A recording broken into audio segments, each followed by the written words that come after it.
अस्सलाम वालेकुम, मैं हूं उमैर तारिक और आप देख रहे हैं न्यूज़ अलर्ट। आज बात करेंगे एक दफ़ा फिर सुप्रीम कोर्ट के हवाले से। सुप्रीम कोर्ट में आज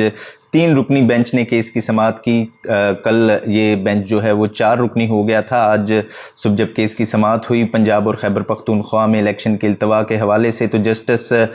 मंदोखेल ने बेंच से अलहदगी इख्तियार कर ली। उसके बाद 3 रुकनी बेंच ने आज केस की समाअत की, जिसमें आज चीफ जस्टिस ने अहम रिमार्क्स भी दिए। इसके अलावा आज इमरान खान ने इलेक्शन के हवाले से क्या कहा और इस पर नून लीग का क्या मौक़िफ़ था, वो भी आपके सामने रखेंगे। इसके अलावा आज एक दिलखराश वाक़या पेश आया कराची में, जहां साइट एरिया पर ज़ुकात और राशन की तकसीम के लिए लोग जमा थे, जहां पर भगदड़ मचने से 11 के करीब कीमती जानों का ज़िया हुआ है, जिनमें 6 ख़वातीन और 3 बच्चे भी शामिल हैं। सबसे पहले बात कर लेते हैं पंजाब और खैबर पख्तूनख्वा के इलेक्शन के हवाले से, जो इल्तवा का शिकार हैं और उस मुतल्लिक केस सुप्रीम कोर्ट में चल रहा है। आज सुबह जब केस की समाअत शुरू हुई तो 4 रुकनी बेंच ने ये केस की समाअत शुरू की। अगर गुज़िश्ता रोज़ की बात करें तो गुज़िश्ता रोज़ ये 5 रुकनी बेंच था, जिसमें से एक जो जज साहिब थे जस्टिस अमीनुद्दीन, उन्होंने अलहदगी इख्तियार कर ली थी। आज सुबह जब केस की समाअत शुरू हुई तो जस्टिस मंदोखेल ने बेंच से अलहदगी इख्तियार की और उनका कहना था कि फुल कोर्ट बेंच बनना चाहिए इस हवाले से। और अगर उनकी जो ये मुतालबात थे या ये जो इतराज़ात थे या उनका जो एक नोट था उस पर जो है वो अमल दरामद नहीं किया गया, और उनका ये कहना था कि लगता यही है कि जो बेंच है वो इसमें मुझे शामिल नहीं करना चाहता, इसलिए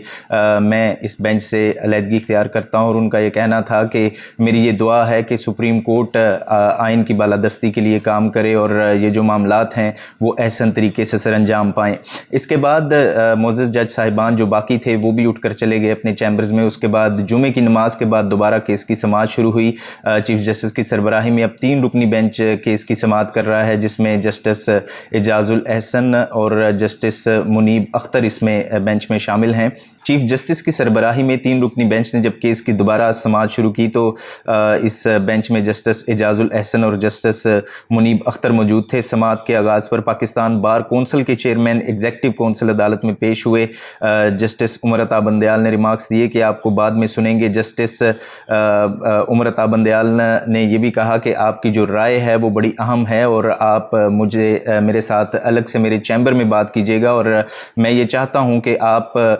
बातें करने के अलावा अपना जो है वो हकीकी मानों में भी किरदार अदा करें। हसन रज़ा पाशा ने कहा कि बार कौंसिल किसी की हिमायत से कोई ताल्लुक़ नहीं रखता, फुल कोर्ट बेंच नहीं बन सकता तो फुल कोर्ट इजलास ही कर लें। चीफ जस्टिस ने इस हवाले से रिमार्क्स देते हुए कहा कि इस पर हम सोच रहे हैं, इस मामले पर आप मुझे चैम्बर में मिले। मामला सिर्फ बैरूनी इमेज का होता तो हमारी ज़िंदगी पुरसुकून होती। मीडिया वाले भी बाज़ औक़ात गलत बात कर देते हैं, अदालत हमेशा तहम्मुल का मुज़ाहरा करती है। चीफ जस्टिस ने कहा कि समाअत के बाद कुछ मुलाकातें करूँगा, और इसके अलावा उनका ये कहना था कि पीर का जो सूरज है वो अच्छी नवीद लेकर तुलू होगा। इसके बाद अटॉर्नी जनरल ने जो है वो अपने दलाइल का आगाज़ किया और अटॉर्नी जनरल ने एक दफ़ा फिर चीफ जस्टिस से यही कहा कि आप इस हवाले से फुल कोर्ट बेंच तश्कील दे दें, क्योंकि ख़ास तौर पर जो इस वक्त इत्तेहादी जमातें या PDM जमातें हैं वो इस पर एतराज़ उठा रही हैं, और उनका यही कहना है कि इस मामले पर फुल कोर्ट बेंच तश्कील देना चाहिए। लेकिन अगर इस केस की आज की जो समाअत हुई, समाअत का अख्ताम हुआ, उस पर चीफ जस्टिस ने जो PDM के एतराज़ात थे उनको मुस्तरद करते हुए उनका ये कहना था कि यही 3 रुकनी बेंच जो है वो केस की समाअत करेगा और इस पर लार्जर बेंच नहीं तश्कील दिया जाएगा। यानी कि चीफ जस्टिस ने लार्जर बेंच की जो इस्तदा थी हुकूमत की जानिब से या अटॉर्नी जनरल की जानिब से उसको मुस्तरद कर दिया है। आज समाअत के अख्ताम पर चीफ जस्टिस ने फुल कोर्ट की इस्तदा जो थी हुकूमत की जानिब से की जा रही है या अटॉर्नी जनरल की जानिब से जो इस्तदा की थी उसको मुस्तरद करते हुए पीर तक के लिए समाअत को मुलतवी कर दिया। और इस दौरान चीफ जस्टिस ने अहम रिमार्क्स दी और चीफ जस्टिस ने ये कहा कि दर्जा हरारत कम करने के लिए हुकूमत को या सियासी जमातों को भी इसमें अपना किरदार अदा करना चाहिए, और अदालत ने हमेशा आइन को ही फोकियत दी है। उनका कहना था कि जजेस को दफ्तर से निकाल कर घरों में कैद किया गया। चीफ जस्टिस ने कहा कि मौजज़ा हुआ कि जज वापस घर आ गए। 90 की दिहाई में उनका कहना था कि बेहतरीन जज वापस अदालतों में नहीं आ सके, आइन जमहूरियत को ज़िंदा रखता है। कल तक जेलों में रहने वाले आज असम्बलियों में तकारीर कर रहे हैं। उनका कहना था कि उसकी यही वजह है कि वो अवाम के नुमाइंदे हैं। असम्बली की मुद्दत होती है, हाउस के सरबराह को तहलील करने का इख्तियार होता है। 90 दिन का वक्त अप्रैल में ख़त्म हो रहा है। इन अहम रिमार्क्स के साथ चीफ जस्टिस ने आज की समाअत का अख्ताम तो कर दिया, लेकिन अगर अदालत के बाहर का दर्जा हरारत उस हवाले से बात की जाए, जो आज सुप्रीम कोर्ट में भी इस हवाले से बहस हुई, तो अदालत के बाहर का जो दर्जा हरारत है वो यूं ही कायम है। और आज अदालत के बाहर हुकूमती इत्तेहाद की जानिब से जो अहम रहनुमा थे, जिसमें राना सनाउल्लाह ने भी मीडिया से गुफ्तगू की और उनका ये कहना था, और उन्होंने फिर उसी दर्जा हरारत को हवा देते हुए कहा कि इस वक्त जो इमरान खान हैं ये सब कुछ उनका किया दरा है। और उनका ये कहना था कि इमरान खान जो हैं वो सियासत से मनफी या नफ़ी होना पड़ेगा उनको, और उसके बाद ही ये मामलात ठीक होंगे। अलबत्ता उन्होंने इमरान खान का नाम नहीं लिया, लेकिन उनके इशारे जो थे वो तमाम तर इस हवाले से इमरान खान की तरफ ही थे। इसके अलावा आज तहरीक इंसाफ की बात करें तो तहरीक इंसाफ के वकील की जानिब से एक जो है वो बयान हल्फी आप उसको कह लें, जो अदालत में जमा कराया गया, और उसमें ये कहा गया है कि हम हुकूमत के साथ या सियासी जमातों के साथ इस मामले पर बैठ कर गुफ्तो शनीद करने के लिए या बात करने के लिए तैयार हैं। अलबत्ता उनकी एक शर्त है कि जो हुकूमती ओहदेदार हैं वो इस बात की यकीन दहानी कराएं कि आइंदा इलेक्शन में किसी किस्म की धांधली या करप्शन के लफ्ज़ इस्तेमाल किए गए, कि करप्शन नहीं की जाएगी, और तहरीक इंसाफ को बाकी जमातों की तरह अपनी कंपेन चलाने के लिए, इंतखाबी कंपेन चलाने के लिए एक जो है वो राह दी जाएगी, और उनको भी जो है वो तमाम हकूक़ और हक दिए जाएंगे जो एक सियासी जमात को इलेक्शन कंपेन चलाने के लिए दिए जाते हैं। इसके अलावा आज इमरान खान ने इस हवाले से बात करते हुए कहा कि हम चीफ जस्टिस के साथ हैं, और उनका यही कहना था कि आइन के मुताबिक आइन 90 दिन के अंदर इलेक्शन करवाने के जो है वो राइट्स देता है किसी भी सियासी जमात को या अवाम को। तो उनका ये कहना था कि आइन के मुताबिक 90 दिन के अंदर इलेक्शन होने चाहिए, और उनका ये कहना था कि हम अदालतों के साथ हैं, आइन की बालादस्ती पर यकीन रखते हैं। इसके अलावा अगर बात की जाए आज कुछ सियासत के हवाले से, तो आज तहरीक इंसाफ के लिए ये अच्छी खबर सामने आई कि तहरीक इंसाफ के जो आप ये कह लें कि रहनुमा हैं या इमरान खान के फोकल पर्सन हैं, जो सोशल मीडिया का कहा जाता है कि वो सारा कंट्रोल करते हैं, अज़हर मशवानी, वो तकरीबन 8 रोज़ के बाद घर वापस आए हैं, जो कि मुबैना तौर पर घर से जो हैं वो गायब थे या उनको अगवा किया गया था, जो कि तहरीक इंसाफ का मौक़िफ़ है। आज वो जब शाम के वक्त घर वापस आए तो उन्होंने एक ट्वीट में बताया कि वो अल्हम्दुलिल्लाह खुशकिस्मती से घर पहुंच चुके हैं और वो बिल्कुल सेफ़ हैं। और उनका ये कहना था कि मैं तमाम सोशल मीडिया के सार्फिन को और अपने पार्टी के मेंबरान को और कारकुनों को मुबारकबाद देना चाहता हूँ और उनका शुक्रिया अदा करना चाहता हूँ जिन्होंने उनकी बाजियाबी के लिए या उनकी घर वापसी के लिए आवाज़ उठाई। और उनका ये भी कहना था कि वो दुआ करते हैं कि जो उनके बाकी असीर साथी हैं, असीर का लफ्ज़ इस्तेमाल किया उन्होंने अपनी ट्वीट में, कि जो बाकी उनके असीर साथी हैं वो भी जल्द घर वापस आएंगे और अपने अहले खाना के साथ आकर इफ्तार करेंगे। अलबत्ता उन्होंने अपनी ट्वीट में या कुछ इस हवाले से नहीं बताया कि वो इन 8 रोज़ के दरमियान कहाँ थे, क्योंकि इस दौरान हाई कोर्ट में, लाहौर हाई कोर्ट में जब दरख्वास्त दायर की गई थी तहरीक इंसाफ की जानिब से, तो या इसके अलावा एक लाहौर की मुकामी, इस्लामाबाद की मुकामी अदालत में केस की समाअत हुई थी, जहाँ पर FIA और जो दीगर कानून नाफिज करने वाले इदारे हैं, ख़ास तौर पर पुलिस की जानिब से भी ये मौक़िफ़ इख्तियार किया गया था कि अज़हर मशवानी उनकी हिरासत में नहीं हैं या उनको गिरफ़्तार नहीं किया। और इस हवाले से अभी ये कुछ क्वेश्चन मार्क्स हैं जो जवाब तलब हैं कि अज़हर मशवानी 8 रोज़ तक कहाँ थे, वो किसकी तहवील में थे, या उनको गिरफ़्तार किया गया था या उनको अगवा किया गया था, या इसमें कौन मुलव्वस हैं, या वो अपनी मर्ज़ी से ख़ुद कहीं गए थे। तो इन तमाम सवालात के जवाब अभी सामने आना बाकी हैं। और अज़हर मशवानी जिस तरह से सोशल मीडिया पर एक्टिव हैं या जिस तरह के वो दबंग बयान देते हैं अपनी ट्वीट्स के ज़रिए, तो उम्मीद यही की जा रही है कि वो अपना इसी दबंग अंदाज को कैरी करते हुए ये भी बताएंगे कि वो इन 8 रोज़ के लिए कहाँ थे, किसकी तहवील में थे, किसने अगवा किया था। क्योंकि उनके भाई की जानिब से भी जो दरख्वास्त दायर की गई थी लाहौर के एक थाने में, वहाँ पर भी यही मौक़िफ़ इख्तियार किया गया था कि अज़हर मशवानी को जो है वो लापता किया गया है और वो घर से लापता हैं और उनके साथ कोई राब्ता नहीं हो रहा। 23 मार्च के दिन ये खबर सामने आई थी शाम के वक्त कि अज़हर मशवानी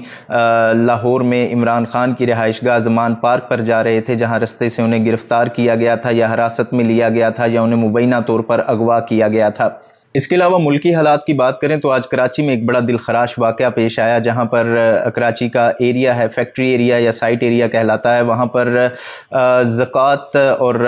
راشن دینے کے لیے لوگوں کو بلایا گیا تھا یا جمع کیا گیا تھا ایک فیکٹری کے باہر۔ یہ ڈائنگ فیکٹری بتائی جا رہی ہے، جس کے باہر لوگ بڑی تعداد میں شام کے وقت افطاری سے قبل موجود تھے،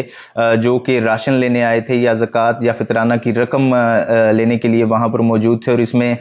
بتایا یہی جا رہا ہے کہ خواتین اور بچوں کی ایک بہت بڑی تعداد جہاں پر موجود تھی، اور یہی بتایا جا رہا ہے کہ جب یہاں پر راشن تقسیم کرنے کے لیے دروازہ کھولا گیا تو دروازہ کھلتے ہی بھگدڑ مچی، جس کے نتیجے میں لوگوں کے جو ہے وہ لوگ ایک دوسرے کے نیچے آ کر دب گئے، اور اس افسوسناک واقعے میں تقریباً 11 کے قریب لوگ جو ہیں وہ جام حق ہوئے ہیں، جن میں 6 بتایا جا رہا ہے کہ خواتین ہیں اور 3 بچے شامل ہیں۔ اور پولیس کا کہنا ہے کہ اس کے بعد کچھ میڈیا پر ایسی بھی خبریں سامنے آئیں، کیونکہ وہ فیکٹری میں پانی کافی تعداد میں بھرا ہوا تھا، اور یہ بھی خبریں سامنے آئیں کہ شاید کچھ کرنٹ لگنے کے واقعات رپورٹ ہوئے ہیں یا لوگ جو ہیں وہ پانی میں ڈوب کر مرے ہیں۔ لیکن بعد میں پولیس جو وہاں پر موقع پر موجود تھی، پولیس حکام کا یہ کہنا تھا کہ ابتدائی جو حقائق ہیں یا تفتیش ہے، اس سے یہی انکوائری سے پتہ چلا ہے کہ لوگ بھگدڑ مچنے کی وجہ سے جام بحق ہوئے ہیں، اور زخمیوں کو بھی جو ہے وہ قریبی اسپتال منتقل کیا گیا، اور ابھی تک 11 جام حق افراد کی جو ہے وہ تصدیق کی جا چکی ہے۔ اور اگر اس موقع کی بات کریں تو وہاں سے پولیس نے تقریباً 6 یا 7 کے قریب لوگ جو ہیں وہ فیکٹری کی انتظامیہ کے وہ گرفتار کیے ہیں اور ان کو حراست میں لیا، اور ان سے تفتیش بھی جاری ہے۔ اور پولیس کا یہی کہنا ہے کہ فیکٹری انتظامیہ کی جانب سے یا جہاں پر یہ فطرانہ اور راشن تقسیم کرنے کے لیے انتظامات کیے گئے تھے، انتظامیہ کی جانب سے پولیس کو آگاہ نہیں کیا گیا تھا۔ اگر پولیس کو آگاہ کیا جاتا تو ہو سکتا تھا کہ وہاں پر انتظامات کچھ اس طرح کے بنائے جاتے کہ یہ افسوسناک واقعہ نہ پیش آتا۔ تو یہ واقعہ بیسیکلی کوئی بد انتظامی تو اس میں ہے، لیکن سب سے جو افسوسناک واقعہ یہی ہے کہ ملک میں جو جاری مہنگائی کی لہر ہے اور بھوک و افلاس کی صورتحال اس وقت درپیش ہے ملک کو، تو اس میں پہلے بھی ہم نے دیکھا کہ سرکاری آٹے کی لائن ہو یا کوئی نجی تنظیم اگر اس حوالے سے کوئی راشن تقسیم کرنے کے لیے اہتمام کرتی ہے تو وہاں پر بھگدڑ مچتی ہے، اور بھگدڑ مچنے کی بیسیکلی وجہ یہی ہے کہ بھوک اور افلاس جس کا سامنا اس وقت پاکستانی عوام کو کرنا پڑ رہا ہے، اور اس میں ظاہری سی بات ہے کہ مبینہ